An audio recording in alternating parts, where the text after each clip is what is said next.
Nakuomba unisamehe mume wangu. Msikuache vipi? Siwezi nikaivumilia hii hali. Hii hali ni hali nzito.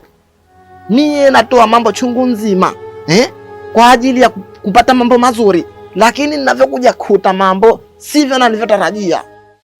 Haya, sasa mke wangu, nakuita huku kidogo, nina mazungumzo na wewe, nataka tuzungumze. Haya, sasa mke wangu, wajua mimi na wewe tushoana, tushapata wiki huu.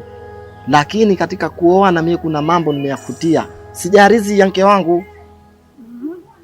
Mie mke wangu nakuoa, lakini sijakukuta msichana aliyetimia. Na kukuta huna tena usichana.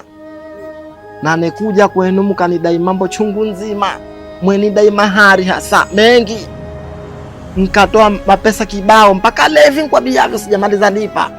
Sasa mie hapa nakuita mke wangu kwa kuja kuambia saa yoyote, muda wowote, mimi nakuandikia notisi kwenu. Mume wangu, nakuomba usiniache. Mimi nakupenda tena sana mume wangu, nakupenda. Nakuomba unisamehe mume wangu. Msikuache vipi? Siwezi nikaivumilia hii hali. Hii hali ni hali nzito. Mie natoa mambo chungu nzima kwa ajili ya kupata mambo mazuri, lakini ninavyokuja kuta mambo sivyo nilivyotarajia. Kwa hiyo mie nakuja kuambia hiyo habari uwe nayo muda wowote, saa yoyote kwenu. Mume wangu msamehe. Kukusamehe mimi nitakusamehe, lakini kwa sharti moja. Ndio. Nataka unijue huyo aliyetoa usichana wao ni nani? Mume wangu, nitakwambia, lakini na mimi endapo kwa hutoniacha ndio nitakwambia.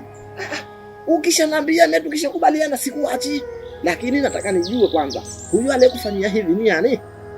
Mume wangu, mimi niliishi na baba akambo, kunisomesha, kunilisha, kunivisha, na pia ukafika muda akanambia, vipi kama sikufanya hicho kitu, hanisomeshi wala hanivishi na wala hanilishi, na mimi nitafanyaje?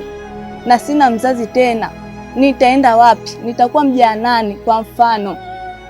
Ina maana watakapata kusema kwamba wewe kitendo hichi ulifanywa baba kambo? Ndio mume wangu.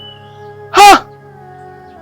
Amba kweli duniani kuna watu wana tabia za kinyama Wewe mtu mwanao waishi naye ndani, wadiriki kumfanyia kitendo kama hicho? Ama kweli mke wangu napata baridi ya chango. Maana mimi nilivyokuwa nishajipangia, nikuache moja kwa moja. Lakini kulingana na ulivyonambia na maneno yako yalivyo, mke wangu mie nitakusamehe usalama salimini, na tutaishi salama salimini, na ila hatuachani. Mimi sikijajua kama yaliyokukutania hayo. Na kujapata nafasi mbamba, basi tawakushanya vijana wote mwaeleze hizi habari, kwa sababu siku hizi vijana wengi wazichukulie hizi habari kama watu wengine hawatulii, lakini hawajui kama ndani kuna nini, kuna mazila watu wanaopitia. Kwa hivyo mke wangu nimeshakusamehe, hakuna wasiwasi.